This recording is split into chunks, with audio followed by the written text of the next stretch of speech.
ചേച്ചിനെ ഊക്കണമെന്നുണ്ട്, ഊക്കണ്ടെന്നുണ്ട്, ഡബിൾ ഇതിൽ നിൽക്കുകയാണ്. കണ്ട പറയില്ല, പ്രവൃത്തികളിൽ മാത്രം. നല്ല പേര് അനഘ കെ കരിയാട്ടിൽ കരിഞ്ഞ എന്തോ കുക്കർ കരി അങ്ങനെ എന്തോ ചെയ്തിട്ടുണ്ടായിരുന്നു. എന്താണ് തമാശ അല്ല തമാശ അടി കൂടാറുണ്ട്. ഇവിടെ സ്റ്റിച്ച് ഉണ്ട്. അമ്മാതിരി അടിയൊക്കെയായിരുന്നു. എനിക്ക് റിവെഞ്ച് എടുക്കാൻ പറ്റിയില്ല. ചുമ്മാ പറഞ്ഞായിരിക്കുമല്ലേ? ചുമ്മാ പറഞ്ഞതാ. അയാൾ ശരിക്കും പറഞ്ഞതായിരിക്കും. അയാൾ ചെയ്യുമെന്ന് പറഞ്ഞ ചെയ്തിരിക്കും. കുടുംബത്തുകാർ വെട്ടിപ്പറിച്ചിട്ടിട്ട് പോയി.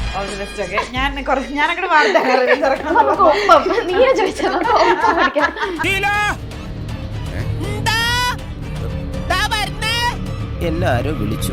ഒന്ന് ആദ്യം പഠിച്ചിട്ട് വന്നാൽ ഞാൻ വൃത്തിക്ക് ഒറ്റ ടേക്കിൽ തീർക്കാം. എന്റെ പണിയും കഴിഞ്ഞ് വെച്ചിട്ട് പണി ഇത് അതൊന്നും ഇല്ല. 50 ടേക്ക് എടുപ്പിക്കാൻ കൊണ്ട് എത്ര കാലം ഇമ്പ്രൂവ്മെന്റ് ചെയ്യണേ. കുറച്ച് കാലമായാലോ. വലിയ തമാശക്കാരനാണല്ലേ. പക്ഷെ എനിക്ക് തമാശ ഇഷ്ടമല്ല. തമാശ പറയുന്നതിന്റെ മൂട്ടിൽ ഞാൻ പഴക്കം വെച്ച് പൊട്ടിക്കും. എനിക്ക് വേണ്ടി ഷോപ്പ് ചെയ്യണേക്കാളും ഇഷ്ടമാക്കി ഇവന് വേണ്ടി ഷോപ്പ് ചെയ്യാനാണ്. ഷർട്ട് വാങ്ങി കൊടുത്താൽ നമുക്ക് യൂസ് ചെയ്യാൻ. ട്രൗസർ വരെ ഇനി എന്താ എന്റെ അടുത്തെന്താ പോവാന്ന് എനിക്കറിയാം. പക്ഷെ അത് ഞാൻ സൂക്ഷിച്ചു വെച്ചിട്ടുണ്ട്. എല്ലാം എടുത്തിട്ട് പോകും. ഊര് അപ്പഴേക്ക് ഊരി വെച്ചിട്ടുണ്ടാവും. ചട്ടച്ചട്ടേന്ന് കിട്ടുന്നതാണ്. അപ്പൊ ശരി 5-ലോ 6-ലോ എന്നോട് ചേച്ചി പറഞ്ഞു ഞാൻ മുടി വെട്ടാൻ പോകണം. എന്നോട് ഇത്ര വലിയ മുടി ഇത്ര എന്റെ കാട്ടിലും ചെറുതായിട്ട് അതിരിക്കുക. ഇവിടെ വന്നിട്ട് സന്തോഷത്തില് അച്ഛാ ഞാൻ മുടി വെട്ടീന്ന് ടൊക്കുന്ന ഒരേറ്റാട്ടി. ചെവിയും കണ്ടൂടാ കണ്ണും കണ്ടൂടാ. ശിവനെ ഇത് യാത് ജില്ല. ചേച്ചിനെ കുഞ്ചുന്നാണ് വിളിക്കും. അപ്പൊ ഡെവിലിന് ഇട്ടു. തന്റെ സ്വഭാവം പേരിൽ ഫ്രണ്ട് ഇട്ടു. ചൂടാവണല്ല എന്റെ ടോൺ ഇങ്ങനെ ആകെ 2 തെറിയൊക്കെ അറിയുള്ളൂ. കൂടാ അതിന്റെ പൊടുത്തിടാ. ഇവള് നമ്മളെക്കാളും താറേടാ. Hi hello guys, welcome to Mollywood mix with Meenakshi. ഇന്ന് മോളിവുഡില് നമ്മുടെ ഗസ്റ്റ് ആയിട്ട് ഞാൻ കൊണ്ടുവന്നിട്ടുള്ളത് മറ്റാരെയല്ല, നമ്മുടെ ഇൻഫ്ലുവൻസർ ആയിട്ടുള്ള devil Kunju and her brother അശ്വിനെയാണ്.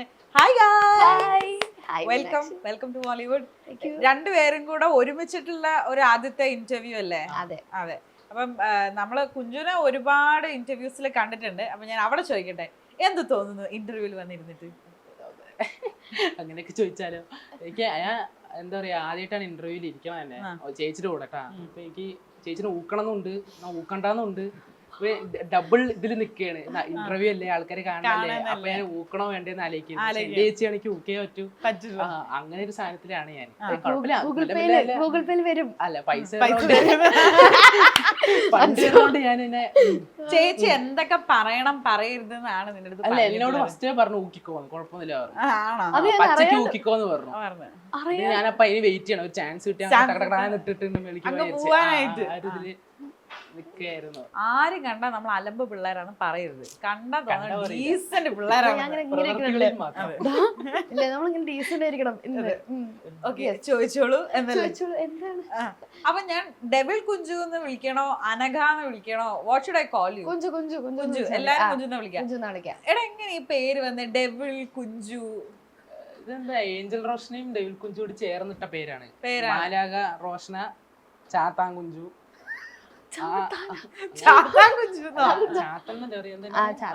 ആസാനം അങ്ങനെയാന്ന് തോന്നണു.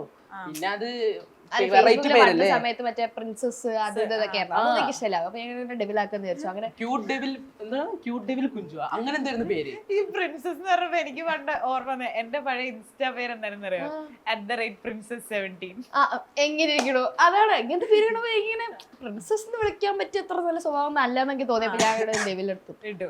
ഞാനൊരു 21 വയസ്സായി കഴിഞ്ഞപ്പോഴത്തേക്കും ഞാൻ പ്രിൻസസ് ഫോർ എവർ ഇട്ടായിരുന്നു. ഭാഗ്യം അങ്ങനെ ഇടാറില്ലേ. അപ്പൊ എന്റെ കൂട്ടുകാർ പറഞ്ഞു മാറ്റിച്ചു. അപ്പൊ ഈ പേര് എന്താണ് അപ്പം കുഞ്ചു കണ്ടിന്യൂ ചെയ്തത്? ഡെവിൾ കുഞ്ചു അല്ല, സംഭവം ചുമ്മാ തുടങ്ങിയതല്ലേ ഈ ടിക്ടോക്കും കാര്യങ്ങളും. അപ്പൊ പേര് ഇങ്ങോട്ട് വൈറലാവുന്നൊന്നും വിചാരിച്ചില്ല. ചുമ്മാ ഒരു ഐഡിയ, ഇൻസ്റ്റാ ഐഡി പോലെ നമ്മളൊരു ഐഡിയ ഇട്ട് വെക്കണം, അത്രേ ഉള്ളൂ. സംഭവം വീഡിയോസ് ഒക്കെ വൈറലായി തുടങ്ങിയപ്പോ പിന്നെ ആ പേര് എല്ലാവർക്കും അതേ അറിയുള്ളൂ. എന്റെ ഒറിജിനൽ പേര് ആർക്കും അറിയില്ല. അനഘ എന്ന് പറയുമ്പോ അനഘ ആരാ അങ്ങനെയൊക്കെ നോക്കുള്ളൂ. ഫുൾ നെയിം ഒന്ന് പറഞ്ഞോളൂ. My name is Anagha. ബാക്കി അറിയില്ല, അത്രേ ഉള്ളൂ. അനഘ കെ കരിയാട്ടിൽ കരിഞ്ഞ എന്തോ കുക്കർ കരി അങ്ങനെ എന്തോ ചെയ്തിട്ടുണ്ടായിരുന്നു. അങ്ങനെ അമ്മ പറയില്ല. ഞാൻ എനിക്ക് അപ്പം ചേച്ചി ടിക്ടോക്കിൽ കയറി ഭയങ്കര സ്റ്റാർ ആയില്ലേ ടിക്ടോക്ക് ഇറങ്ങിയ സമയത്ത്? നീ അന്ന് എന്ത് ചെയ്യായിരുന്നു? ഞാൻ ടിക്ടോക്കിലുണ്ടായിരുന്നു. ഉണ്ടായിരുന്നു. അപ്പൊ എന്താ തോന്നുന്നത്, ചേച്ചി മാത്രം ഫേമസ് ആയി, നീ ചേച്ചിയുടെ അത്ര നീ ഫേമസ് ആയി, ചേച്ചിയുടെ ആ ഒരു ലെവലിലേക്ക് ഫേമസ് ആയിട്ടുണ്ടായിരുന്നു? ഇവൻ കുറച്ചുകൂടി എന്റെ കൂടെ നിന്ന് ചെയ്തിരുന്നെങ്കിൽ ഇവന് പഠിക്കാൻ പോയിട്ട് ഒരു ആവശ്യം ഉണ്ടായിരുന്നില്ല. അല്ല എനിക്ക് എന്തറിയോ വേണ്ട, അല്ല എനിക്ക് അവരുടെ ഊക്ക് കിട്ടിണ്ടായിരുന്നു. നമ്മളെ ഫ്രണ്ട്സ് ഒക്കെ ഉണ്ടായി അറിയാലോ, പട്ടിയെ പോലെ വെക്കും. പുറത്തൊക്കെ അതിനെ കുഴപ്പമില്ല, പക്ഷെ നല്ല ഊക്ക് വെക്കും. അങ്ങനെ നിർത്തി. ഇപ്പൊ മറ്റേ ഞാൻ ഒരു വലിയൊരാളായി, എനിക്കിങ്ങനെ വീഡിയോസ് ഒന്നും ചെയ്യാൻ പറ്റില്ല, ആൾക്കാരെന്ത് പറയും, അങ്ങനത്തെ ഒരു മൈൻഡ് സെറ്റ്. എടാ നമ്മളെ ആൾക്കാർ പലതും പറയും, എന്നാലും നമ്മൾ ഇന്റർവ്യൂ എടുക്കണം, സംസാരിക്കാൻ വേണം. അതെ, അതൊക്കെ ശരിയാണ്. ഭയങ്കര ബെച്ചൂടായെന്നൊക്കെ കാണിക്കാൻ വേണ്ടി. അല്ല ഞാൻ ഇടയ്ക്ക് കണ്ടന്റ് ഇപ്പൊ പിന്നെ വരുന്നുണ്ട്. ഇപ്പൊ കോളേജൊക്കെ കഴിഞ്ഞപ്പോ വെറുതെ ഇരിക്കണോണ്ട് എന്താ ഇപ്പൊ ചെയ്യുന്നത്? സത്യമായിട്ടൊന്നും ചെയ്യണില്ല. എന്താ പഠിച്ചത്? Hotel management. Hotel management. അപ്പൊ നിനക്ക് എന്താകണം എന്നാണ് അശ്വിന്റെ ഒരു ആഗ്രഹം? അപ്പൊ എനിക്ക് തൽക്കാലം ഒന്നും ആവണ്ട, സമാധാനത്തിലിരിക്കണം. ഇങ്ങനെയൊക്കെ എങ്ങനെയാണ് ഒരു ജീവിതം സന്തോഷമായിട്ട് പോവാ? എവിടെയെങ്കിലൊക്കെ എത്തുന്നല്ലേ? എവിടെയോ എത്തിയതാണ്, പിന്നെ തിരിച്ചു വന്നാണ്, വലിയ കുഴപ്പമില്ല. അതെവിടെയായിരുന്നു? ബഹ്റിനിലായിരുന്നു ഞാൻ. ആണോ? ആ കഥ ഒന്ന് കേക്കട്ടെ. ഞാൻ ബഹ്റിനിൽ പോയി പട്ടിപ്പണി 16 മണിക്കൂറൊക്കെ പണി വെല്ലം നിർത്തിയിട്ട് വന്നു. എടാ അപ്പൊ നിനക്ക് ഇത്തിരി റെസ്റ്റ് അല്ല, ഇവര് ഇവിടെ നിന്ന് കൊണ്ടുപോകുമ്പോ 8 hours വർക്ക് ഉണ്ടാവുള്ളൂ എന്ന് പറഞ്ഞു. അവിടെ പോയപ്പോ സീസൺ ടൈം ആയിരുന്നു, നേരത്തെ പണി 16 മണിക്കൂറൊക്കെ പണി. എനിക്കത് കണ്ടിട്ട് സഹിക്കാൻ പറ്റില്ല. ഞങ്ങൾ എല്ലാവരും കൂടി വിളിച്ചെത്തി തിരിച്ചു വന്നു ഒരു കുഴപ്പമില്ല. 8 കിലോ 9 കിലോ കുറഞ്ഞു ഒറ്റ. തിരിച്ചു പക്ഷെ വെളുത്തുട്ടാ, നല്ല വെളുവിള് തുള്ളിയൊക്കെ ഉണ്ടായിരുന്നു. നീ ഇപ്പഴും വെളുത്ത് നല്ല ഇതിനാട്ടിലും ഇത് ടാനൊക്കെ ഇല്ല, ഒന്നുമില്ല, ഫുള്ള് വെളുത്തൊരു മനുഷ്യൻ. അങ്ങനെയായിരുന്നു ഞാൻ. തിരിച്ചു വന്നപ്പോ 5 ദിവസത്തിന് പോയി. പാലക്കാട് ഭയങ്കര ചൂടാ. ഞങ്ങളിപ്പോ ഇരിക്കുന്നത് നമ്മുടെ ഡെവിൾ കുഞ്ചുവിന്റെ അശ്വിന്റെയും വീട്ടില്, പാലക്കാട് വീട്ടിലാണ് ഇരിക്കുന്നത്. ഇവിടെ ഇടയ്ക്ക് ഇങ്ങനെ മയില് കരയണ ശബ്ദം കേൾക്കാൻ പറ്റും. പുറത്ത് നോക്കിയപ്പോഴത്തേക്ക് മയിലുണ്ട് അല്ലേ?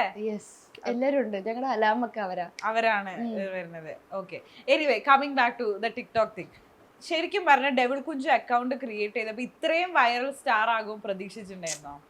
ഞാൻ ചുമ്മാ വെറുതെ വീഡിയോസ് ഇടാൻ. ദിശ മദ എന്ന് പറഞ്ഞൊരു ക്രിയേറ്റർ ഉണ്ടായിരുന്നു, പിന്നെ രാഹുൽ യം ടു ബി എന്ന് പറഞ്ഞ ക്രിയേറ്റേഴ്സ് ഉണ്ടായിരുന്നു. ഇവർ രണ്ടാളുടെ വീഡിയോസ് ഒക്കെ കാണാൻ ഭയങ്കര ഇഷ്ടമാണ്. അപ്പൊ ഞാൻ അവരുടെ വീഡിയോസ് കാണുമ്പോൾ അവരോട് മറ്റേ ചുമ്മാ ഡ്യുവറ്റ് ഒക്കെ ചെയ്ത് അങ്ങനെ എന്റെ അക്കൗണ്ടിൽ ആരും കാണുന്നില്ല എന്നുള്ളൊരു ഇതിൽ അങ്ങനെ പോസ്റ്റ് ചെയ്തുകൊണ്ടിരിക്കുക സമയത്ത് പെട്ടെന്ന് അങ്ങോട്ട് വീഡിയോസ് ഒക്കെ റീച്ച് കൂടാൻ തുടങ്ങി. അപ്പൊ എനിക്കത് മനസ്സിലാണല്ലോ എന്നാണ് സംഭവം. നമുക്കന്ന് മെസ്സേജ് അയക്കാനൊന്നും വേറൊരു പ്ലാറ്റ്ഫോമിൽ ഞാൻ ആക്റ്റീവ് ആയിരുന്നില്ല. അപ്പോൾ പിന്നെ ഇത് മാത്രമേ ഉണ്ടായിരുന്നുള്ളൂ. അപ്പോൾ ചെയ്ത് പോയി ഒരു പ്രാവശ്യം ഒരു മീറ്റപ്പിന് എന്തോ പോയപ്പോൾ അവിടെയുള്ള എല്ലാവർക്കും എന്നെ അറിയാം. അതെങ്ങനെ അറിയാന്നുള്ളൊരു സാധനം എനിക്കറിയില്ല. എൻ്റെ ഒരു മനസ്സിൽ ലൈക്ക് അടിക്കുന്നവരൊന്നും നമ്മള് കേരളത്തിലുള്ളവരാണോ എന്നല്ല, ഒന്നും അറിയില്ല. അങ്ങനെ ഫുൾ ഇതിലായിരുന്നു നിൽക്കുന്നത്. കുറേ പേര് അറിയാൻ തുടങ്ങി എന്നൊക്കെ മനസ്സിലായപ്പോഴാണ് ഓക്കെ കുറച്ച് സീരിയസ് ആയിട്ട് എടുക്കാം ഈ ഒരു പ്ലാറ്റ്ഫോം എന്ന് അങ്ങനെ വിചാരിച്ചു പിന്നെ വർക്ക് ചെയ്ത. അപ്പൊ ഇതിനു മുമ്പ് ഇങ്ങനെ ഡാൻസോ പാട്ടോ അങ്ങനെ പരിപാടികളൊക്കെ സ്കൂളിൽ പഠിക്കുമ്പോഴേ ഉണ്ടായിരുന്നു? സ്കൂളിൽ പഠിക്കുമ്പോഴേ ഉണ്ടായിരുന്നു. അപ്പം എന്താണ് ലൈക്ക് ഒരു ആർട്ടിസ്റ്റ് ആവണമെന്നാണ് കുഞ്ചിന്റെ താല്പര്യം? അല്ല, ഞാൻ ഒരുവിധം കരിക്കുലർ ആക്ടിവിറ്റീസിൽ എല്ലാത്തിലും ആക്റ്റീവ് ആയിരുന്നു. സ്പോർട്സ് ആയാലും ആക്റ്റീവ് ആയിരുന്നു. പിന്നെ ഫുൾ എന്താ പറയാ മാക്സിമം എല്ലാം എക്സ്പ്ലോർ ചെയ്യണം എന്നുള്ള ഒരു മൈൻഡായിരുന്നു. അങ്ങനെ ഇന്നതാവണം എന്നുള്ളൊരു സാധനം എപ്പോഴും ഇല്ല. എല്ലാം ട്രൈ ചെയ്താലല്ലേ നമുക്ക് എന്താ ഇഷ്ടപ്പെട്ടെന്നുള്ള മനസ്സിലാവുള്ളൂ. അപ്പൊ അങ്ങനത്തെ ഒരു ഫ്ലോയിൽ ഇപ്പോഴും പോയിക്കൊണ്ടിരിക്കണം. ഈ ഒരു ക്രിയേറ്റർ എന്ന് പറയുന്ന സാധനം ഈ അടുത്തിടയ്ക്കാണല്ലോ വന്നിട്ടുള്ളത്. അപ്പൊ എന്തായിരുന്നു പണ്ട് തൊട്ടിട്ടുള്ള ഒരു ആഗ്രഹം? ആരാവണം, എന്താവണം എന്നൊക്കെ ആയിരുന്നു? അയ്യോ, അങ്ങനെയൊക്കെ പറഞ്ഞാൽ എനിക്ക് എന്തായിരുന്നു ആഗ്രഹം? എടാ നീ പറയണ ചേച്ചിക്ക് എന്തായിരുന്നു ആഗ്രഹം? എന്തോ ഉണ്ടായിരുന്നു, അത് മാറി പെട്ടത്. അങ്ങനെയൊന്നുമില്ല, പ്രത്യേകിച്ചൊന്നുമില്ല. പണ്ട് ACCA ചെയ്യണമെന്നായിരുന്നു. അപ്പൊ ACCA ചെയ്യണമെന്നുണ്ടെങ്കിൽ അല്ല CA ചെയ്യണമെന്നായിരുന്നു. CA ചെയ്യണമെന്നുണ്ടെങ്കിൽ CPT ക്ലിയർ ചെയ്യണതിന് പകരം ഡിഗ്രി പഠിച്ചതിന് ഡിഗ്രി കഴിഞ്ഞാൽ CPT എക്സാം കഴിഞ്ഞു. അങ്ങനെ അടുത്തതിലേക്ക് പോയി ഡിഗ്രി കഴിഞ്ഞിട്ട് മറന്നുപോയി ആ CA ചെയ്യണം എന്നുള്ള കാര്യം മറന്നുപോയി. അങ്ങനെ അത് മറന്നു. പിന്നെ വേറെ എന്തൊക്കെ ചെയ്യാൻ വേണ്ടി ബാംഗ്ലൂരൊക്കെ പോയി ജോലിക്ക് കയറി. ഒരു ദിവസം ജോലിക്ക് പോയി. ഒരു ദിവസം കണ്ട് എല്ലാവരും എക്സ്പ്ലോർ ചെയ്തിട്ട് അങ്ങനെ ഇറങ്ങി വന്നു. നല്ല സ്ഥലം, പക്ഷെ ഞാൻ പോവുകയാണെന്നല്ലേ. എനിക്ക് 9 to 5 ഒന്നും പറ്റില്ല. എനിക്ക് ഇങ്ങനെ കോർപ്പറേറ്റ് ലൈഫ് പറ്റില്ല എന്നൊക്കെ പറ്റില്ല. ഒരു സ്ഥലത്ത് ഇരുന്നിട്ട് സിസ്റ്റം നോക്കിയിരിക്കാൻ പറഞ്ഞാൽ നടക്കില്ല. അവിടെ ഒരു സെൽഫി എടുത്തപ്പോ എന്നെ ചീത്ത പറഞ്ഞു. സെൽഫി പോലെ എടുക്കാൻ സമയത്ത് ഞാൻ എന്തിനാ അവിടെ പോയി പണിയെടുക്കണം? ഞാൻ വേണ്ട വെച്ചു. ഞാൻ അങ്ങനെ ഒരു ദിവസം ജോലിക്ക് പോയി. അങ്ങനെ വീട്ടിൽ പോയിരുന്നു. ഫസ്റ്റ് ഡേ അറ്റ് ജോബ് എന്ന് പറഞ്ഞിട്ട് രാവിലെ സ്റ്റോറി കിട്ടും. വൈകുന്നേരം last day at job story ഇട്ട് ഞാൻ അങ്ങനെ ഇറങ്ങി വന്നു. പിന്നെ ഡിജിറ്റൽ മാർക്കറ്റിംഗ് ചെയ്തു. ഇനി എന്ത് ചെയ്യും മേക്കപ്പ് ആർട്ടിസ്റ്റ് ആയാലോ എന്നിങ്ങനെ ആലോചിക്കും. നല്ലൊരു ആലോചനയാണ് അതോ അങ്ങനെ എന്തെങ്കിലുമൊക്കെ ചെയ്യും. എന്നാ അശ്വിൻ ചേച്ചി ആണോ വിളിക്കുക? അല്ലല്ല, ചേച്ചി വിളിക്കണം. ചേച്ചിന്ന് വിളിക്കും. ബഹുമാനം ഉണ്ട് താങ്ക് യു. പണ്ട് പോലെ ഉണ്ട്. എന്നെ ബഹുമാനിക്ക് തോന്നുന്നുണ്ട്. ഇടയ്ക്ക് തോന്നില്ല, ഇടയ്ക്ക് പിടിച്ചിട്ട് നിങ്ങൾ അടി കൂടാറുണ്ട്? ആ ഏയ് ഇവിടെ stitch ഉണ്ട്. ഉത്തരങ്ങൾ തമ്മിൽ അങ്ങോട്ട് മാച്ച്. സ്റ്റിച്ചോ? ആ അമ്മാതിരി അടിക്കായിരുന്നു. ഈ ഡെവിൾ കുഞ്ചു എന്നുള്ള പേര് അന്വർത്ഥമാക്കിക്കൊണ്ടെന്നൊക്കെ പറയണ ഇല്ല, ഞാൻ അങ്ങനെയൊന്നും ചെയ്തിട്ടേ ഇല്ല. എവിടെയോ പോയി തെന്നിടിച്ച്. ഇത് ഇങ്ങ സാധനല്ലേ ജനലിലൊക്കെ അതില് കൊണ്ട് ഇടിച്ച് തല പൊട്ടി. എന്റെ അമ്മേ. ആ ഒരു ലോഡ് ചോര വന്നു. ആണോ? എന്നിട്ട് എനിക്ക് അടുത്ത ദിവസം എക്സാം ചെയ്യുമ്പോ ഫുൾ മാർക്ക് കിട്ടി. അത് ഞാൻ അത് എന്താ അറിയില്ല, അതില് മറ്റേ വൃത്തിയായിട്ട ബ്ലഡ് ഒക്കെ പോയി വന്നു, ബുദ്ധിയുള്ള ബ്ലഡ് ഒക്കെ വന്നു. നിന്റെ അത് ബുദ്ധി മാത്സിലേക്ക് ഫുള്ള് കിട്ടി. ആണോ? എനിക്ക് മാത്സ് ചെയ്യാൻ പൊട്ടി തോക്കാറുള്ളൂ. ഫുള്ള് കിട്ടിയോ? ആ അത് ഞാൻ വീഴ്ത്തിട്ടുണ്ടാ. Yes guys. അപ്പൊ എവിടെയോ കാര്യമായിട്ട് ഇടി കിട്ടി. ബുദ്ധിയൊക്കെ വർക്ക് ചെയ്യാൻ തുടങ്ങി. സംഭവം ഞങ്ങൾ WWE കളിക്കായിരുന്നു. അപ്പൊ പിന്നെ വെയിറ്റ് ഒക്കെ താങ്ങാൻ പറ്റില്ല, എന്റെ മേത്ത് കിടക്കാം. ഒരു അച്ഛ ചവിട്ട് കൊടുത്താൽ അത് തെറിച്ചു പോയി നേരെ കൊണ്ട് ഭിത്തിമേ കൊണ്ടിടിച്ച് തല പൊട്ടി. ചോര ഉണ്ടെങ്കിൽ ഞാനവിടെ തലയിറങ്ങി വീണു. പിന്നെ അറിഞ്ഞിട്ടില്ല. പിന്നെ എണീക്കുമ്പോ ഒക്കെ സ്റ്റിച്ചൊക്കെ ഇട്ടിട്ട് വന്നിട്ടുണ്ട്. അങ്ങനെ എല്ലാം റിവെഞ്ച് എടുക്കാൻ പറ്റിയില്ല. All the best. ഓക്കെ, ഞാനങ്ങോട്ട് വാർത്ത നമുക്ക് ഒപ്പം നീ ചോദിച്ചാൽ എടാ, നീ ഈ അടുത്തിടയ്ക്കാണല്ലോ ഇപ്പം കുഞ്ചുന്റെ വീഡിയോസിലൊക്കെ ഭയങ്കര ആക്റ്റീവ് ആയിട്ട് വരുന്നത്. അതെന്താണ് അതിന്റെ ഇതിലുള്ളൊരു സ്കോപ്പ് മനസ്സിലായോ? ഗേൾ ഫാൻസ് കൂടിയോന്ന് എനിക്ക്. What is the thing? അതെ അതെ, എനിക്കും അത് തന്നെയാണ് ചോദിക്കുന്നത്. ഇപ്പൊ രണ്ടും കൂടി തന്നെ. അല്ല അങ്ങനെയൊന്നുമില്ല. ഗോവയ്ക്ക് പോയ ശേഷം കുറച്ചുകൂടി വീഡിയോ എടുക്കാൻ തുടങ്ങി തോന്നുന്നു. അവിടേക്ക് പോയി നല്ല രസമുണ്ടായിരുന്നു വീഡിയോ എടുക്കാൻ. അപ്പൊ എല്ലാവരും നല്ല അടിപൊളി അടിപൊളി കമന്റ്സ് ഒക്കെ വരാണെങ്കിൽ അത് എനിക്കൊക്കെ ഫാൻസ് കയറാൻ തുടങ്ങി. അപ്പൊ ഞാൻ ഞെട്ടി, ഓ ഇങ്ങനെ ചെയ്താലും ഫാൻസ് വരും എന്നൊരു സാധനം. അനിയന്മാർക്ക് ഫാൻസ് വരുമ്പോ എനിക്കിങ്ങനെ പറ്റില്ല. എനിക്ക് വരില്ലേ? നമുക്ക് സപ്പോർട്ട് ചെയ്യണമെന്നുണ്ടാവും. പക്ഷെ ഇങ്ങനെ അവർ മുന്നിൽ ഇരിക്കുന്ന സമയത്തേക്ക് സപ്പോർട്ട് ചെയ്യാൻ തോന്നില്ല. അപ്പൊ കുഴപ്പമില്ല. എന്താ ഈ ഫാൻസ് പറയുമ്പോ ഗേൾസ് ഫാൻസ് ഒക്കെ എല്ലാ തരത്തിലും ഫാൻസ്. Oh my God. എന്റെ അമ്മേ ഇതൊന്നൊക്കെ പോളേക്കാ നടക്കണില്ല. അപ്പം ചേച്ചിന്റെ ഫോട്ടോ എടുത്ത് കൊടുക്കുക, വീഡിയോ എടുത്ത് കൊടുക്കൊക്കെ അത് എനിക്ക് താല്പര്യമൊന്നുമില്ല. പക്ഷെ ഞാൻ നിർബന്ധിക്കും, ഇങ്ങനെ കുറെ കെഞ്ചും. അപ്പൊ എന്തെങ്കിലുമൊക്കെ ചെയ്തു തന്നാ ചെയ്തു തന്നു. അല്ലെങ്കിൽ ഭയങ്കര ഡിമാൻഡാണ്. എന്റെ ദൈവമേ, ഇത്ര ഡിമാൻഡുള്ള മനുഷ്യൻ ഡാൻസ് ഒന്നും പഠിക്കില്ല കേട്ടാ. വെറുതെ പാട്ട് വെക്കും, 2 സ്റ്റെപ്പ് ഇടും. ഞാൻ ഇങ്ങനെ സ്റ്റോറേജ് കളയാ വീഡിയോ എടുത്തിട്ട്. 1000 പ്രാവശ്യം എടുത്തു നോക്കിയാൽ ചിലപ്പോഴേ നമുക്ക് 2 ഒക്കെ കറക്റ്റ് ആയിട്ട് കിട്ടും. ആദ്യം പഠിച്ചു വന്നാൽ വൃത്തിക്ക് ഒറ്റ ടേക്കിൽ തീർക്കാം. എന്റെ പടിയും കഴിഞ്ഞ് വെച്ചിട്ട് പടിയും അതൊന്നും ഇല്ല. 50 ടേക്ക് കളിച്ച് പഠിക്കണം. നമ്മൾ ഇംപ്രവൈസ് ചെയ്യണം ഓരോ വീഡിയോയില്. എത്ര കാലം ഇമ്പ്രൂവ്മെന്റ് ചെയ്യണേ. കുറച്ച് കാലമായാലോ. ഞാൻ ചോദിക്കട്ടെ, ഇപ്പൊ ചേച്ചി ഇത്ര വലിയ സ്റ്റാർ ആയിട്ട് നിനക്ക് എന്തെങ്കിലും ഭയങ്കരമായിട്ട് ഒരു നല്ല ഗിഫ്റ്റ് ഒക്കെ വാങ്ങി തന്നത് നിനക്ക് ഓർമ്മ ഉണ്ടോ? ഫോൺ ചേച്ചി എടുത്തന്നാ? ചേച്ചി അച്ഛനും അമ്മയും എടുത്തതാണ്. ഞാൻ മെന്റൽ സപ്പോർട്ട് മാത്രമേ കൊടുത്തിട്ടുള്ളൂ. അല്ലാണ്ട് എന്താ? അല്ലാണ്ട് നീ എടുത്തുണ്ടോ? എനിക്ക് ഓർമ്മയില്ല. ഞാൻ ഇങ്ങനെ എനിക്ക് കണ്ടതൊക്കെ ഇഷ്ടമായ എനിക്ക് വേണ്ടി ഷോപ്പ് ചെയ്യണേക്കാളും ഇഷ്ടമാക്കി ഇവന് വേണ്ടി ഷോപ്പ് ചെയ്യാനാ. കുറെ ഷോപ്പ് ചെയ്യാറില്ല. ഇവന് ഷർട്ട് വാങ്ങി കൊടുത്താൽ നമുക്ക് യൂസ് ചെയ്യാലോ. അപ്പൊ ഞാൻ കുറച്ച് നല്ല ഫൺ സാധനങ്ങളോ ഷർട്ട്സ് കാര്യങ്ങളൊക്കെ നോക്കാറുണ്ട് എപ്പോഴും. വാങ്ങിക്കൊടുക്കും. എന്തായാലും ഇപ്പൊ 2 ദിവസം അവൻ ഇടും. അതന്നെ ഞാൻ. പിന്നെ അതെന്റെ ട്രൗസർ വരെ എന്താ എന്റെ അടുത്തെന്താ പോവാ എനിക്കറിയാം. പക്ഷെ അത് ഞാൻ സൂക്ഷിച്ചു വെച്ചിട്ടുണ്ട്. അതുകൂടി പോവാനുള്ളൂ. ഇല്ലടാ അത് വേണ്ട. ബാക്കിയെല്ലാം ട്രൗസർ ജേഴ്സി ഒന്നും ഉണ്ടാവില്ല. എല്ലാം എടുത്തിട്ട് പോകും. ഞാൻ എന്നിട്ട് ഊരാൻ പറയും. പക്ഷെ റോട്ടിലൊക്കെ വെച്ച് ഊരാൻ പറഞ്ഞ ആൾക്കാരല്ലേ. ഞാൻ അതുകൊണ്ട് അവിടെ നിന്ന് പറയില്ല.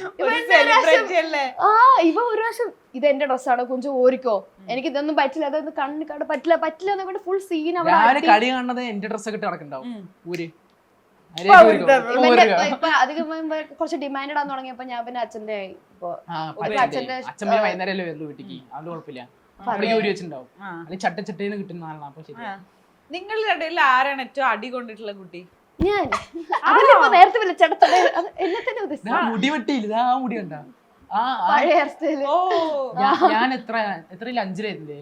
5-ലോ 6-ലോ എന്നോട് ചേച്ചി പറഞ്ഞു ഞാൻ മുടി വെട്ടാൻ പോണു. എന്നോട് ഞാൻ ആ സമയത്ത് നിക്കറും ഇട്ട് ബാറ്റ് നോക്കി കളിക്കാൻ പോണ ചെക്കൻ എന്റെ അടുത്ത് വന്നിട്ട് ഞാൻ മുടി വെട്ടാൻ പോകണം. ഞാൻ പറഞ്ഞു ആ സമയത്തേക്ക് ബുദ്ധിമുട്ട്. ഞാൻ പറഞ്ഞു കേട്ടാ, അച്ഛനെ വിളിച്ച് പറയാതെ അമ്മയെ വിളിച്ച് പറ വെട്ടാൻ പോകണമെന്ന്. ആരോടും പറയാണ്ട് ഇത്ര വലിയ മുടി, ഇത്ര വലിയ മുടി, ഇത്ര എന്റെ നാട്ടിലും ചെറുതായിട്ട് അതിരിക്കുക. എന്നിട്ട് ഇവിടെ വന്നിട്ട് സന്തോഷത്തില് അച്ഛാ ഞാൻ മുടി വെട്ടിന്ന് ടൊക്കുന്നൊരേറ്റ അടി. പക്ഷെ കുഞ്ചുന്റെ മുടി ആ സമയത്ത് ഭയങ്കര ട്രെൻഡ് ആയിരുന്നു. ബിക്കോസ് എനിക്ക് ഓർമ്മയുണ്ട് ഇവിടെ ഇല്ല, 2 സൈഡും മാത്രമേ ഉണ്ടായിരുന്നുള്ളൂ. അതെങ്ങനെ എനിക്ക് അതെന്തോ അമ്മ എന്തൊക്കെയോ പറഞ്ഞു, ജാതകത്തിൽ എന്തോ എഴുതി എനിക്ക് ഇത്ര വരെ മുടി ഉണ്ടാവും അങ്ങനെ ഇങ്ങനെ എന്തൊക്കെയോ. അതൊക്കെ ഇഷ്ടമായില്ല. അത് കേട്ടപ്പോ ഇഷ്ടമായില്ല. അപ്പൊ അടുത്ത ദിവസം പോയിട്ട് അടിക്കാം വിചാരിച്ചു. മുട്ടടിക്കാൻ സമ്മതിക്കില്ല എന്ന് അറിയണോണ്ട് അടിച്ചാൽ ഇതിനേക്കാൾ വലിയ സീനാന്ന് വിചാരിച്ചിട്ടാണ് ബോയ് കട്ട് അടിച്ചിട്ട് വന്നത്. അതും കുറച്ച് സീനായി, കുറച്ച് കൂടുതൽ തലക്ക് കിട്ടിയില്ല പടി. കിട്ടിയത് ഇപ്പൊ മുടി വളർന്നില്ലേ? പണ്ട് ഇത്രയും പോലും മുടി ഞാൻ ഉണ്ടായിരുന്നില്ല. കുറച്ച് പെണ്ണാവാന്ന് വിചാരിച്ചു. അതെന്താണ് അതിന്റെ പുറകിലെ കാരണം? ഇല്ലെങ്കിൽ മതി നോക്കുമ്പോ എന്റെ ഹെയർ സ്റ്റൈൽ എല്ലാവിടെയും ഇപ്പൊ എല്ലാ പിള്ളേരും ബോയ് കട്ട് അടിച്ചിട്ട് തന്നെ നടക്കണം. അപ്പൊ ഞാൻ കോമൺ ആയില്ലേ, പിന്നെ റെയർ ആക്കും ചേഞ്ചിന് വേണ്ടിട്ട്. ചേഞ്ചിന് വേണ്ടിട്ട് ഇനി വേണ്ടിട്ട് പെണ്ണാവാൻ ചുരിദാർ കണ്ടിട്ട് കണ്ടോ. ഈ കുഞ്ചു പറയണ പേര് പാലക്കാട് ഭയങ്കര കോമൺ. എന്താ കുഞ്ചാ കുഞ്ചാ പറഞ്ഞിട്ട് വിളിക്കില്ലേ? അങ്ങനെയാണ് ഈ ഡെവിള് വെച്ചിട്ട് ചേർത്ത് വെച്ചത്.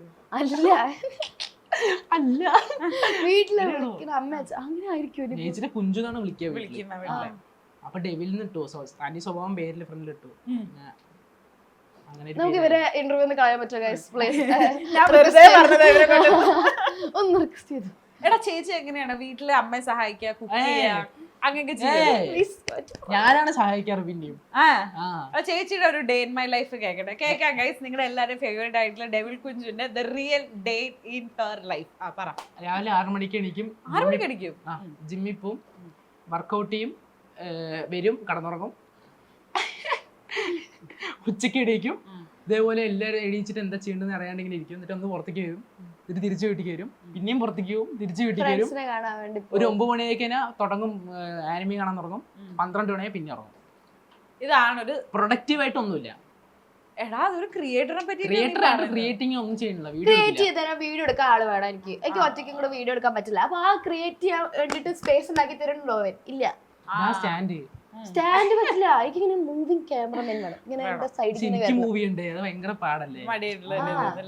ഇവന്റെ ഡേ ഇൻ മൈ ലൈഫ് ചോദിക്കി. അത് കുഞ്ചു പറ.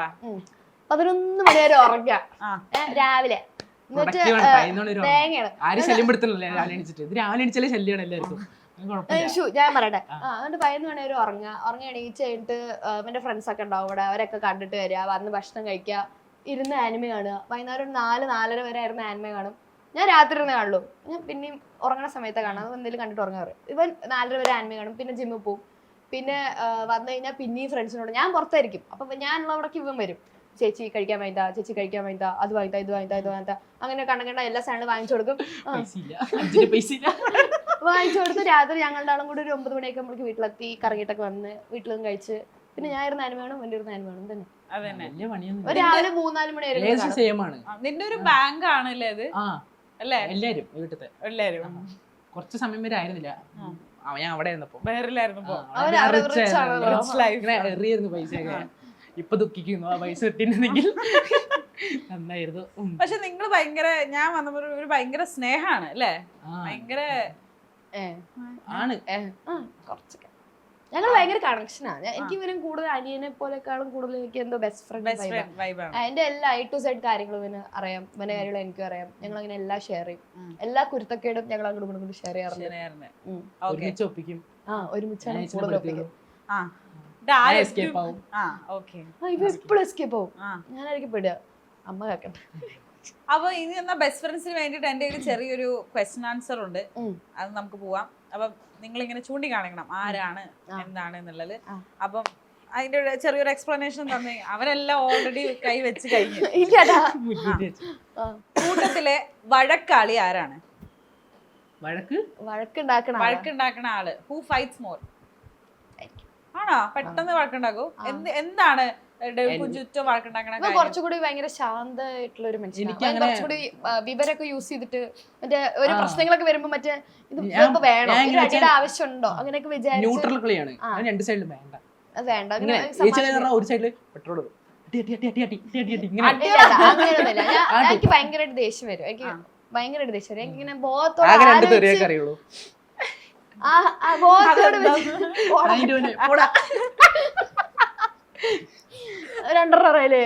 ചേച്ചി ദേഷ്യപ്പെടണമെന്ന് അഭിനയിച്ച് കാണിച്ചേ.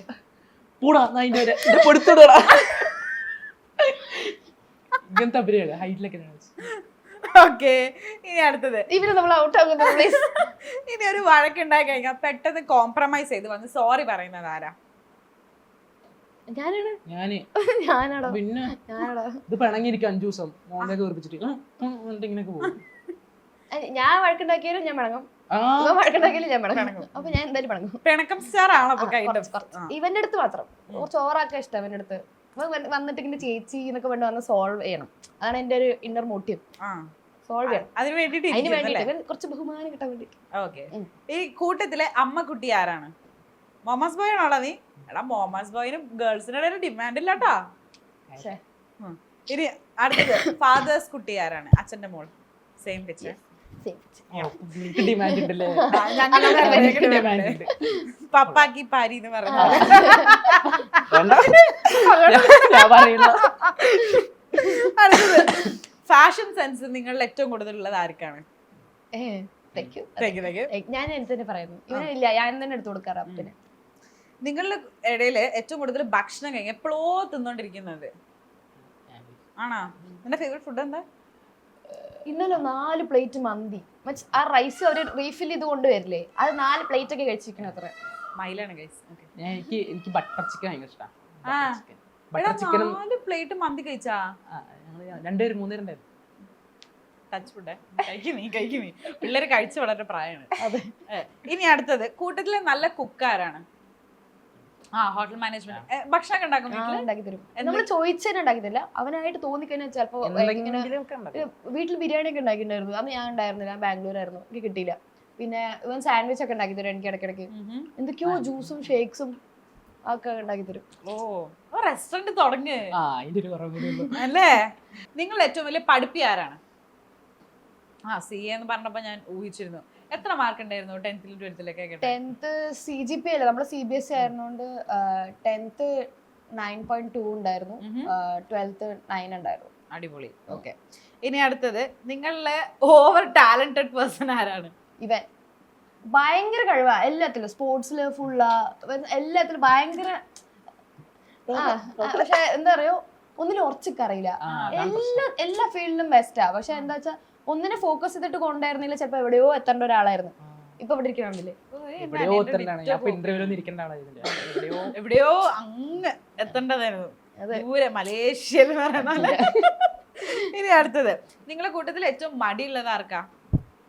മടിച്ചി ആണോ? High level. അതെന്താ അങ്ങനെ ഹൈ ലെവൽ മടിച്ചി പറയാൻ കാര്യം? ഒരു പണിയില്ല. ഈ മറ്റേ ചൂല് വെച്ച് ഇങ്ങനെ അടിച്ചു വരിട്ട് നമ്മളിങ്ങനെ കോരി എടുക്കില്ലേ, കോരി എടുക്കാകുമ്പോഴേ അച്ഛതൊന്ന് കോരുവോ, അതുവരെ അടിച്ചു വരിട്ട് കുഴപ്പമില്ല, കോരാൻ വേണ്ടി മാത്രം ഞാൻ വരണം. അത് ഇഷ്ടമല്ല, അത് നീ ചെയ്യണം. നമ്മള് ഷെയറിങ് ഇസ് കെയറിങ് എന്നാണല്ലോ, പകുതി ഞാൻ ചെയ്തു പകുതി നീ ചെയ്യണം. ഇനി അടുത്തത് കൂട്ടത്തിൽ ഏറ്റവും ചളി അടിക്കണത് ആരാ? ഞാനാ? ഇത് കാണുന്ന എല്ലാവർക്കും അറിയാം ആരായിരിക്കുന്നത്. ചളിയുടെ ചാ പോലെയൊക്കെ അറിയില്ല. പിന്നെ ഫോണിലുണ്ട്, ആ എടുത്ത് നോട്ട്സ് എടുത്ത് കാണിക്കി. ഞാൻ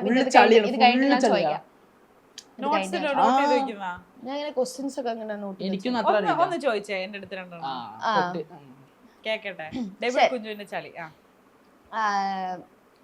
ഒരു ദിവസം ഒരു മരുഭൂമിയില്, ഓക്കെ, ഒരു മരുഭൂമിയില് മെസ്സി നടന്നു പോയിക്കൊണ്ടിരിക്കുകയാണ്. ഓക്കെ, മെസ്സി ഇങ്ങനെ പോയിക്കൊണ്ടിരിക്കുമ്പോ ഒരു കാക്ടസ് മെസ്സിന്റെ കാലിൽ മുറിഞ്ഞിട്ട് തട്ടിട്ട് മുറിയും. ഓക്കെ, മെസ്സിയുടെ കാല് മുറിയും. മെസ്സി അത് എങ്ങനെ ചികിത്സിക്കും?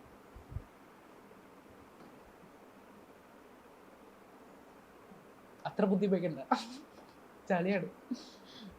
കാലില് മുറിഞ്ഞ് കാക്ടസ് തട്ടിട്ട് കാല് മുറിഞ്ഞ് മെസ്സിയുടെ മരുഭൂമിയില, വേറെ ഒന്നുമില്ല, പക്ഷെ എങ്ങനെ ചികിത്സിക്കും? ഫൗള് കാണിക്കുമ്പോ മെഡിക്കൽ ടീം വരുമായിരിക്കും. അങ്ങനെ അത് നല്ലതായിരുന്നു, പക്ഷെ അത്രയും ബുദ്ധി ഉപയോഗിക്കണ്ട. വേണ്ട വേണ്ട. പിന്നെന്താ ഒരു ക്ലൂ താ? എനിക്കും അറിയില്ല, ഞാൻ ഇങ്ങനെ കായിട്ട് സംസാരിക്കണ. ഒരു ക്ലൂ താ. ക്ലൂ തന്നെ നീ ആലോചിച്ച കിട്ടും. കാക്ടസും മെസ്സിയും മുറിഞ്ഞതും മരുഭൂമി, ഇത്രേ ഉള്ളൂ. കത്തില്ല, അത് കത്തി കഴിഞ്ഞാ ക്ലൂ പറഞ്ഞാൽ അത് എന്തായാലും ആൻസർ. മെസ്സി കാക്ടസിന്റെ അവിടെ നിന്ന് കുറച്ച് ദൂരെ പോയി നിൽക്കും. അപ്പൊ മെസ്സി ഫാർമസിയും പോലെ പോലെ ഹാൻഡിയെ വിളിക്കാൻ സമയമായിട്ടുണ്ട്. ആരെ പഠിപ്പിക്കണേ? വിളിക്കാൻ ആന്റീനെ.